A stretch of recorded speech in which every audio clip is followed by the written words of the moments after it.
just never there were never signs of life. You could see Blake get frustrated on the sideline. You could see, we put in Gray and Gray had some okay, but then they pulled him and put Denard back in. It just didn't make any sense. And the defense just looked lost a lot of the time. We had that first defensive series where we got some pressure, got a sack, and I was like, oh my goodness, this is, okay. And then we went away from it, and I don't know why. And Sergio Brown and good old Jonathan Cyprian looked like they were on skates a lot of the time.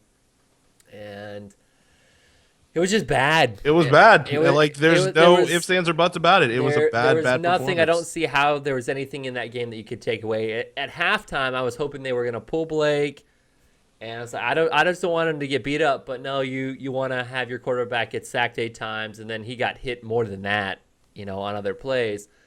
And I understand J.J. Watt because J.J. Watt is a physical phenomenon. But how do you let Merciless get like 3 or 4 sacks is Guess beyond what? me. Whitney Merciless is a good player. He People, he is, but I mean he's an older player. I'm not saying it's he's a not that bad. much older. Whitney Merciless was drafted, 2012, I think, if I'm not Okay. mistaken. So it's not like he's an old player. Yeah, he was kind of a. Uh, Let me see if I can find it. All I could think of was heaven forbid if Jadeveon Clowney ever gets healthy, because it'll be rough. It'll just be absolutely rough the rest of the way. I wouldn't worry too much about Jadeveon Clowney, to be honest with you, because if he hasn't been able to play by now, I doubt he'll be able to play. Yeah, he Is was he gonna be the Greg Oden of that draft? might be. Yeah, keep in mind Whitney Merciless was drafted in 2012 and he was a first round pick. Okay. So I mean, He's been in the league three he's been years. he's been in the Okay, he's league not for that old then. yeah. I Man, I mean, need to stop listening to people at work. Damn yeah. it. Look, that's why you have your own research, my friend. You can't always go off of what other people tell you. But other than that, there was just nothing there. And then the press, I laughed at the press conference afterwards, the Gus I conference, didn't even listen to it because I was frustrated. and then the presser the day later on Monday and all that good stuff. So we'll roll right into kind of our outlook for the season. So looking at it, we finished 5-11, and which a lot of people before the season would have said, "Hey, this is great." Or I mean, you and I think both said 5 to 6 wins was gonna be where we thought this team was gonna be when we Hmm. first started 21 episodes ago. So now that it's all said and done, now that you know where we're at, what you've seen, what's your thoughts? This team the record. The 5-11 record is unacceptable, and the reason I say that is because you had a lot of opportunities to if if your defense is able to get a couple of third down stops or quit making the critical mistakes in probably 4 or 5 games this year. You're not looking at a 5-11 team. You're looking at a team that's 9-7, Yep, nine eight and and eight, seven. 8-8 at best, at worst, and either competing for the. We should be talking wild card right now All the instead poor of. people that got. Oh, bro, I got, I I got, didn't. I got the emails, and I was upset because I mean, if there was for some of you that aren't aware, when your team is in the thick of things as far as the playoffs go, you'll get notifications and reminders from Ticketmaster and from the team saying, "Hey, you can pre-order your wild Yep, card your wild card tickets and, tickets. and your championship tickets, your playoff tickets." And unfortunately, even though the Jaguars have been out of the playoff picture for about 3 weeks now, somehow a snafu between Ticketmaster and the Jacksonville Jaguars, they sent out, "Hey, your AFC, your 2015 Wild Card Yep, Division AFC home Championship game. and Conference Championship tickets are available," and that was just kind of another Slap in kind the of face.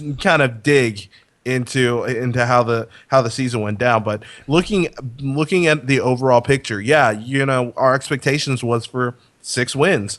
This team was it's obviously on the rise, and you're hoping for a better output. But you look at how the season went down, whether it was injuries to Andrew Luck and then the Texans quarterback situation. They started off 2-5, starting the regular season 2-5, and then you had teams like Atlanta, the Ravens, the Chargers, a lot of teams that were that you thought were going to be very good this year, And they and they weren't. weren't. Yeah. And so those are games that you have to take advantage of, and they did not do that in certain aspects. And so, looking at this 5-11 season, if you had told me 5-11 was what we were going to get and going into the season, of course, I was like, yeah, 5-11, 6-10, that's about what I expected from the team. But then watching it as it all played out, it's completely unacceptable. For me, there's a few not a few games. There's some games where during the game that we should have won. The away Indianapolis game should have won that. The Tampa game away Should have won. Should have won that. The away Titans game should have won. And then the home game against the Texans should have won. You're looking at 9-7 right there. And that's not even taking into account the 2-win team that was San Diego Chargers, which we should have won. So that's a 10-16. 10-6. I'm not going to throw out all the other ones where the Jets game was rough. We should have won that too, to be fair. But I'm going to give that to the benefit of the doubts that the Jets are the better team, even though they finished. Should have won the Panthers game as well. If we want to go back to that, I mean, you're looking at a team that should be 12-4. Could have effective could have if things had gone if they executed correctly and the defense wasn't such a liability, you're looking at a 12-4 Jacksonville Jaguar team in full control of the AFC South and possibly would have had a bye week this week. And could have had a bye week, yeah. That's if everything went correct and everything. Your defense was good. That's if your team gets a stop. Right. I mean, let's go over the Indianapolis game. We don't commit 5 defensive penalties in one series. Mm-hmm. The Tampa Bay game, we stopped Doug Martin at some point. Our run defense is not absolute trash. And then same with our tight end defense against the Titans, against the away game. And then if our defense somehow gets a stop on 4th and 7 or 4th plus 5, and you stop a Phillip Rivers run, and then, it's just one of those things. There's so many instances where you say, if we could have just done this here. Which is why it comes down to coaching. Yes. So no, we'll go through. So that's why I'm on the boat with you that I think that not the season. It's a failure. I'm not even going to sugarcoat it. It's a failure. Yeah, it was a failure. It's a failure in a sense because this team, obviously, we thought, like you said, a lot of these teams were going to be really, really good, and they weren't. They had injuries out crazy. I mean, good old Hoyer.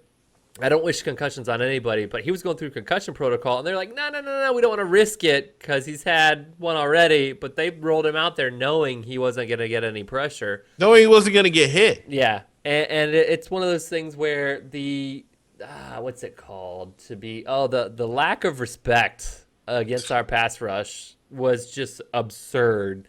Like, we know. We know that your pass rush is so bad, we don't care. Nor should they, because the opponent. I don't blame teams for not respecting us on pass rush. I would do it too. Exactly. I mean, it's just one of those things where that to me was probably my biggest glaring point, and I'm sure a lot of the local beat writers feel the same way. Lack of pass rush and lack of defensive execution was the biggest glaring mistake of this season. I agree. Let alone Gus's poor game management. That's definitely overshadowed by the lack of pass rush and defensive execution. So let's roll into it. Let's roll into some happy-go-lucky stuff. Gus's Garden. So you hit on it earlier. Gus let go of good old Babbage. So who's in his potential, sowing the seed out there for a new defensive coordinator? Who do you think is going to become his new protege for the defense? I was sick when I heard people saying that Todd Wash would be a guy that you would promote, but I don't think that's going to defensive unit on the team. On the squad, and you're going to promote him to defense coordinator. I don't think that happens. It'll be interesting to see what they do at defensive coordinator. I think there are a couple of defensive head coaches that were fired. Obviously, the big news coming out of Tampa yesterday was that Lovie Smith was going Leslie to be Frazier. yeah, was going to be let go from the Bucks. So obviously that name is being floated around. Mike Pettine's name is being floated around. Jim Tom Sula's name is being floated around.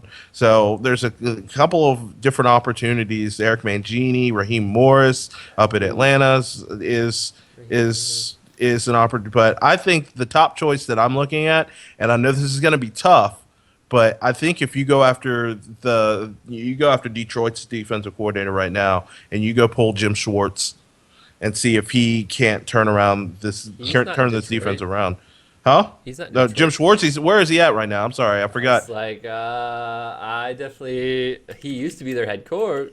He used to be their head coach, but I'm pretty sure he's their defensive coordinator. I'm not. Then I'm Let's see mistaken, and I here. apologize. But I think Jim Buffalo Schwartz. Bills. Oh, so he's the Bills' defensive coordinator. That's where he moved to. Yeah. So I think that's a guy that you should go after. I think that he has done a very good job, not only showing that he can get defensive ends to play for him, but I think overall he's the kind of guy that you can bring in to solidify the defense. Now, I'm not saying you have to have a defense that's got to go be top five in the league. That's not what I'm asking for. I'm looking for that second tier, that maybe 12 to 12 to 20 spot. If he can come in and make us an average defense, then the Jaguars as a whole will be a lot better going into 2016. My number one pick is Leslie Frazier. Okay. Tampa Bay ranked 10th this year in total defense. That was from last year. They're ranked in the 20s, which is where we're at right now. Yes, I would go Gugu for Gaga over Lovie Smith, but I think he's going to get scooped up by a head coach somewhere else, just like I think if Tom Coughlin wants to coach again, I think Which he won't. I think he'll get immediately scooped up too. But I think if we're gonna go after somebody, and I don't know if Leslie Frazier will follow, him somewhere. But if you're gonna get somebody that has a track record of improving a defense within a short period of time, he's who I want. To kind of put things in perspective, the Buffalo Bills are ranked 19th. We're ranked 24th.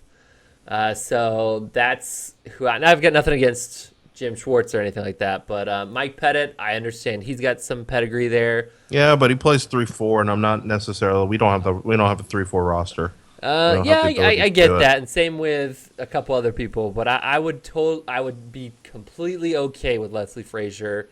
And I voted yes for Mel Tucker on Big Cat Country. I don't know if Mel Tucker's good. Like, I haven't, once he left Chicago, I have no idea what Mel Tucker's been up to. It wasn't he the defense. Isn't he like the Alabama. defensive coordinator at Alabama? Oh no, he's linebacker coach or something. Linebacker Or coach at DB Alabama. coach at Alabama. He's a positional coach, not even a defensive, coordinator coach. Yeah, and he's been there for what? He's been there 2-3 years now. Yep. So that would be my number one. My concern, which they kind of quelled a little bit, would be that Gus would kind of try to impose his will upon whoever we get. But they kind of tongue-in-cheeked it as that whoever this defensive coordinator is going to have free roam to do what they want and call their own plays and stuff, which would be great.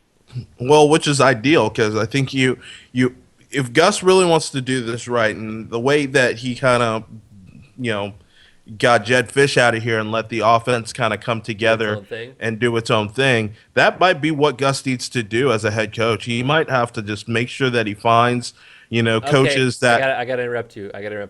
So this is coming from the official Jaguars Twitter. We're not getting catfished here. Guess who's coaching the Senior Bowl? oh I saw that we are 3 years in a row. 3 years in a row. Wasn't that something that I think our GM said would be a bad thing? Yep. Oh, I gotta retweet that.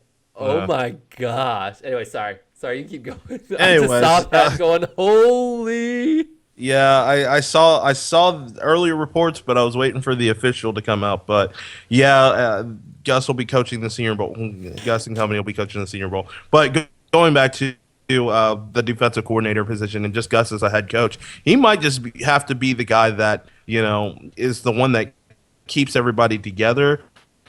But when it comes to hiring his defensive coordinator, make sure the hire that you get is a guy that you feel you can trust and believe in, and just let him run the defense. You let him see what pieces you have, and then try and figure out what pieces you need for his defense to come in and work, and then you go from there. I'm completely fine with Gus being a hype man. I mean, that's what he glorified is right now. I know. I'm just saying, if you can get Olsen, going, because it looks like at this point in time he's probably going to be back, which I'm surprised. I'm honestly surprised nobody has at least reached out and said, "Hey, we'd like to at least interview him," after what he's done with Blake Bortles, Carr, and Garcia, and what Drew Brees speaks super highly of him.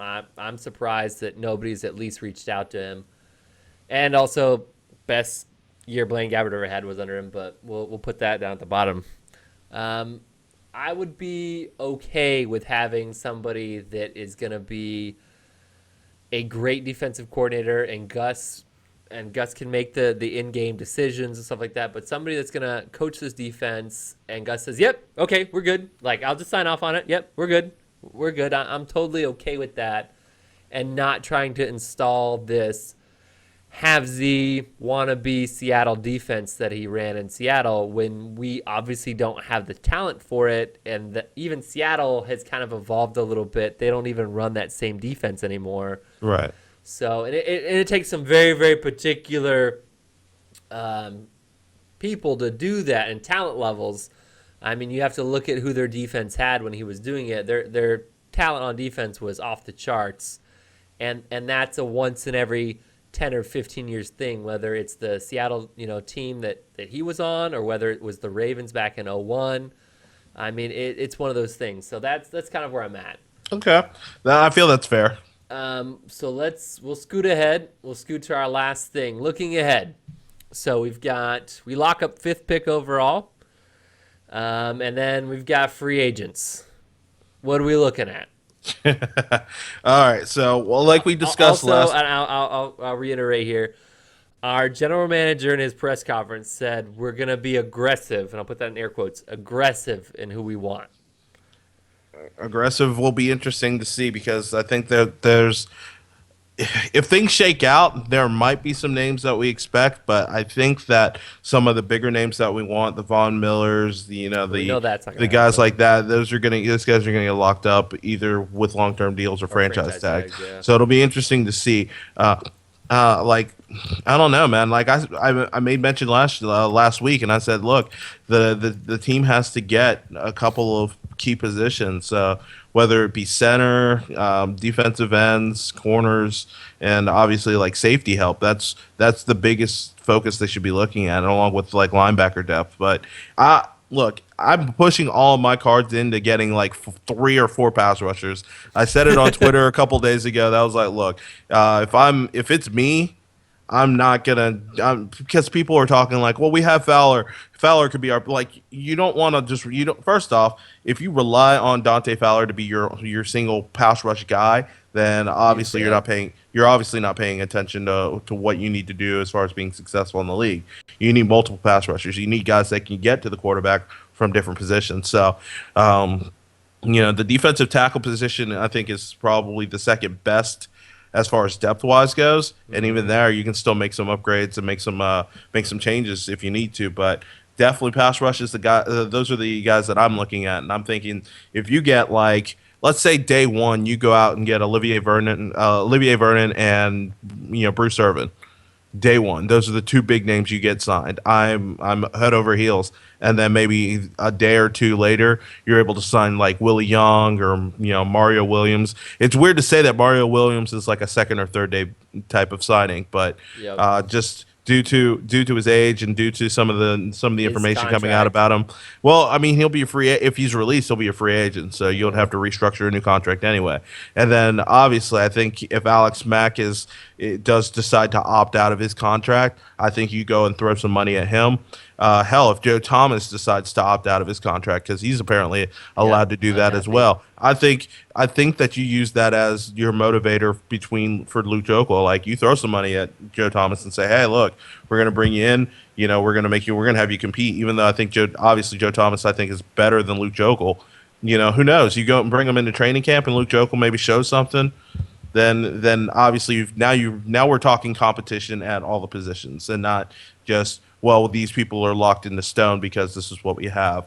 Obviously, you need, I think once you make some of the necessary cuts, whether you decide to retain or let loose Zane Beatles, which I think you should cut, whether you decide to keep, like obviously Andre Branch won't be. I don't think he'll be back, but I think he will be. if you re-sign him to like a 2-year deal, I'm not mad. I know because you know what he is. He's a pretty good Run run stopper. defensive guy, but when it comes to getting after the quarterback, it's a guy that you're like, okay, you stay really far down on the bench there. Don't bother coming off.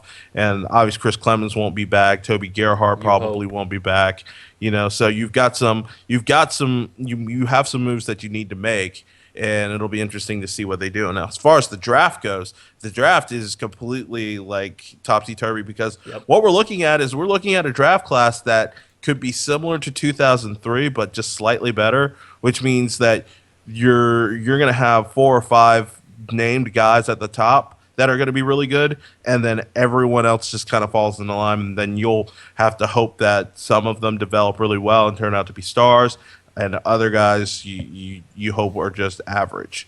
You know what I mean? So it'll be interesting to see what happens and how it plays out. But like once I step away from this a little bit because it's still recent, it's still fresh. The loss from the Texans is still on my Right mind there. right now, so it still hurts a little bit. But once we could step away and then really start to look forward into what the Jaguars are gonna do, it'll be interesting. I'll probably be a lot more excited and definitely be on board with what some of the stuff they're going to be doing. So for me, my free agency wants are a little different. I'm more concerned with the secondary. I really, really want Janoris Jenkins from St. Louis Okay. and Eric Weddle or DJ Swearinger, though I know DJ Swearinger is a restricted free agent. Those are going to be probably where I want to spend money because that's where to Kind me, of like when it's not them, but huh? Oh, you're going in and out. Those are going to be my things. I mean, no, you've no got worries. obviously Josh Norman, who I would love to have, but I think the Carolina Panthers are going to sign him back. And then obviously, if you're talking about outside linebacker, after that it would be Alex Mack. If you're going to do offensive line, and then pass rush, I'm right there with you with the guy from good old Miami. Pick him up, and then obviously Bruce Irvin from Seattle. Part of me wonders what's going on with Bruce Irvin because he hasn't had the kind of season that he normally has had, and I don't know if that's just scheme or how he's being used. Michael Bennett has been their primary pass rusher, and he's the guy that rushes from the inside. Between him, obviously Cliff Averill, Yep. and a couple other guys, like No, I mean they kind I of know they're rotate they're off. stacked, so that's kind of where I'm at on the draft side of things. Part of me wonders kind of where we're kind of in that weird spot. We're in four. Not we're in four. We're in five. 5. We know the top four is really, really good. Top five was okay until the kid from Notre Dame got his knee hurt rather. Jalen Smith, yeah. Yeah, if you're a top 10 pick, don't play. Don't play in a bowl game. Sorry, and you're healthy. I totally 100% approve that. I'm sorry, your college you play for will not pay you, so don't play. So we're kind of in that awkward position. Part of me, and I don't want to say this because everybody says this. Part of me hopes that we trade down. I know that's easier said than I know. I'm just saying because of Just who's fill there. out the trade down card. No, It's no, no, okay. no, no. I'm just saying if Bosa's there, if Ramsey's there, yes, I'm gonna take either one of them. I really like Lawson out of Clemson, but people have said Lawson's gonna stay another year, so it's like okay. So that's kind of where I'm there. If we stay at 5 and take somebody, I'll be fine with it. I just don't know. Like you said, there's 4 top players that are there, and after that, the waters get kind of murky per se as to who's going to be that person you take at 5. It could be this wonderful steal pick that Dave says, "Hey, this is my best pick since Blake Bortles," that we go after, versus another. I don't want to say Luke Jokel is bad, but I feel that Luke Jokel is going to be his Tyson Alualu pick. Granted, everybody said he was the best left tackle available in that draft, so I don't fault him for it. It wasn't though. I know now. Retrospect is 2020, but I mean at the time, everybody said Luke Jokel and Eric Fisher. You could swap them 1 and 2, 1 and 2, and so I don't fault him for that. I think Luke will be good. I just don't. If he's a serviceable left tackle in the NFL, I think you've done okay. If he has the season that he had this season he had a great season. He only gave up 2 sacks. I mean, that's not a bad year for a left tackle. Yeah, I mean, he had some struggles here or there as far as pressures go, but as far as sacks, until the Texans game, last game of the year, he only gave up 2 sacks, and he had started to look a lot better. Yes, he definitely looked will he better. ever be that dominant left tackle that was drafted number 2 overall? No. That Tony Baselli. Tony Baselli, no, it's never going to happen. No, that's not going to happen. But tackle play around the league is bad. Offensive line play around the league is really bad. Mm-hmm. But if you can get guys that are serviceable to be good, the Indianapolis Colts, it's bad. Yeah, I mean, so yeah, I get what you're saying. So no, that's kind of where I'm at. If this is that, and Fowler's an unknown, maybe Fowler is another home run hit, just like Blake Bortles. What I really hope, and I get that this kid for Notre Dame is probably going to go 2nd or 3rd round. I would really appreciate us not drafting or having another player on our team that's had an ACL repair, because that puts us to 4 with Marks, Colvin, and now Fowler and Jalen Smith. I know he could be a steal. I know he could be a really crazy steal. You're not drafting him in the 1st round if you're at 5. No. I'm saying 2nd or 3rd round. I don't think he'll be there in the 2nd or 3rd round. Really? He's that good of a talent. Here's the thing: good teams that are in the playoffs that could use linebacker help and but may not necessarily need him right now. They no problem drafting him in 25th, 27th, Broncos, 30th, 32nd pick. And just redshirting him for a year, because that's what you're going to do. You're going to play in the last 4 games of the season, if that, and you're going to play limited snaps and all that stuff. So, But no, that's it. Anything else? Just want to give a shout out to our boy AR-15 Allen Robinson, as he is officially named to the 2016 Pro Bowl. So good for him. And then obviously Gus Bradley and company coaching the Senior Bowl for the 3rd year in a row. The first year, it's like, yeah, this is exciting. Second year, it's like, okay, this is still pretty cool. By year 3, though, we're like, we should not be coaching this. But there's some good players that are going to be slated to play in the Senior Bowl this year. So it gives us another. I will kill you. It gives us some more information and more stuff to talk about. So that's a good thing. The North and South rosters will be dropped on January 22nd. So obviously be paying attention to that. Mm-hmm. Yeah, definitely shout out to A-Rob. He should have been in there to begin with. So I also think it's kind of crazy as to Calvin Johnson making almost a Barry. I don't want to compare, Barry Sanders-esque kind of like, I don't know if I'm going to keep playing anymore. I don't blame him. So I don't either. I really, really hope that doesn't happen to Blake, where Blake's signs his extension, which I fully think is going to happen, and then gets to year 8 and like, I don't know if I want to keep losing guys. Well, hopefully he's not in a situation where that's no. The cynic in me thinks that. The cynic in me says, Yeesh. Are we getting 7 years down the road or 6 years down the road and still here winning 5 and 6 games a year? I don't know. Hopefully not. Well, look, if we're 7 years down the road and we're still only winning 5-6 games a year, then obviously I'm pretty sure Blake also would not be here. You think so? Mm-hmm. You think and this is just we'll make this a tangent reel here before we get off. you don't think? I think that Blake has the potential to be that hometown celebrity, big time. He already is, but you've also got to win. Even bigger than say number 15, who I won't even announce his name. I don't know if he'll be bigger than that. Really, you don't think with the diehard fan base that is already loves him, you don't think there's a potential? So hypothetically, I'll say. hypothetically, say we have a 10-win season, make playoffs. You don't think that's a possibility? All right. Say this, even if Blake Bortles goes out and wins a Super Bowl, he will not be bigger than Tim Tebow in the South. Really? Okay. All right. And I say I'm not that talking with the South. I'm talking Jacksonville. I'm saying I'm even saying in Jacksonville, like that is something that is hard to shake.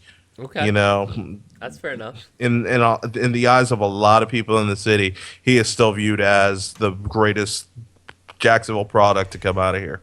All right. Which is saying something, but that's just my opinion. I might tweet that out and get killed for it, but that's just my thought process. All right. No worries. All right.